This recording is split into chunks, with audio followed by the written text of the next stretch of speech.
સમજવાનું છે કઈ વસ્તુ ડૂબે અને કઈ વસ્તુ તરે, બરોબર છે? હવે જો પ્લાસ્ટિકની વસ્તુ હોય એ હળવી હોય કે વજનવાળી હોય? હળવી હોય, બરોબર છે? તો ઈ છે આ પ્લાસ્ટિક છે, આ શું છે?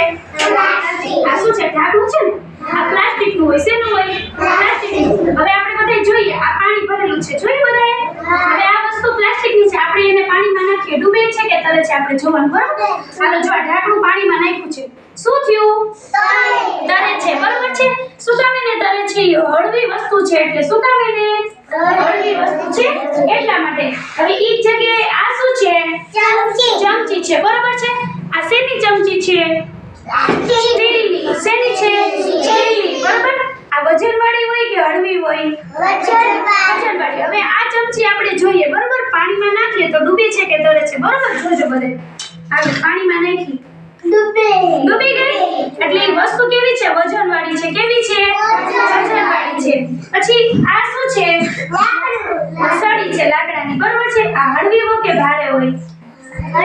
હળવી. હવે આ જોઈએ પાણીમાં તરે છે કે ડૂબે છે? બરોબર છે? હાલો તરે છે, બરોબર છે? હવે આ શું છે? પાણી છે. આ હળવો હોય કે ભારે હોય? ભારે. હવે આ પાણીમાં તરે કે ડૂબે? ડૂબે. આપણે નાખીએ, બરોબર, શું થાય છે? ડૂબે છે ને, બરોબર છે? હવે આ શું છે? પાન છે, બરોબર છે? હવે આ જોઈએ તરે છે કે ડૂબે છે? બરોબર? તરે છે ને, બરોબર? હવે આ શું છે? લાડણીનો દાણો છે, સિંગદાણ, બરોબર? હવે આ દાણો આપણે નાખીએ તો શું થાય છે? બધે જોજો હો. ડૂબે ને. વજનવાળું હોય ને ઈ વસ્તુ પાણીમાં ડૂબી જાય અને હળવી વસ્તુ પ્લાસ્ટિક છે.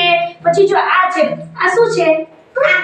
પુઠ્ઠું છે, બરોબર છે? હવે આ હળવી વસ્તુ છે. આ હળવી વસ્તુ આપણે પાણીમાં નાખીએ તો શું થાય? એટલે તમારે શું સમજવાનું? હળવી વસ્તુ હોય ઈ પાણીમાં તરે અને વજનવાળી વસ્તુ હોય ઈ પાણીમાં ડૂબે, બરોબર? પછી જો આપણે હવે ઘન અને પ્રવાહીનું સમજવાનું છે. ઘન વસ્તુ કોને કહેવાય? જો આ કઠણ વસ્તુ, આ પાણી છે કઠણ કહેવાય. શું કહેવાય? કઠણ. એટલે આને ઘન વસ્તુ કહેવાય. શું કહેવાય? ઘન કહેવાય. હવે ઈ જગ્યાએ છે ને આ પાણી છે, બરોબર છે? આ શું છે? આ પાણી છે, બરોબર? આ પાણીને શું કહેવાય? પ્રવાહી કહેવાય. શું કહેવાય? કોને પ્રવાહી કહેવાય? જો પાણી, પછી લીંબુ શરબત આપણે પીએ ને, લીંબુ શરબત છે, પછી સોડા છે, પછી દૂધ, છાશ, એ બધી વસ્તુ કેવી કહેવાય? પ્રવાહી કહેવાય. કેવી કહેવાય? પ્રવાહી કહેવાય. પછી આ પાણું છે, બરોબર છે? આ પાણું ઘન કહેવાય. શું કહેવાય? ઘન કહેવાય. પછી આ માંડવીનો દાણો છે કઠણ છે. કેવો છે? કઠણ. એટલે ઘન વસ્તુ કહેવાય. કેવી કહેવાય? ઘન વસ્તુ. જો આ પાણી છે, બરોબર? ઈ પાણી છે ને ત્યાં સુધી જ પ્રવાહી છે. પછી આ પાણી છે આપણે ઉનાળામાં બરફ મેલીએ ફ્રીજમાં, જોયું છે તમે બધાએ? ઈ બરફ આપણે ફ્રીજમાં મેલીએ એટલે જામી જાય. જોયું તમે?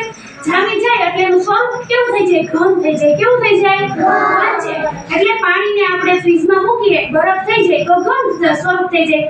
ઈ જ બરફ છે આપણે છાશમાં કે બહાર રાખીએ તો પાછું શું થઈ જાય? પાણી થઈ જાય. શું થઈ જાય?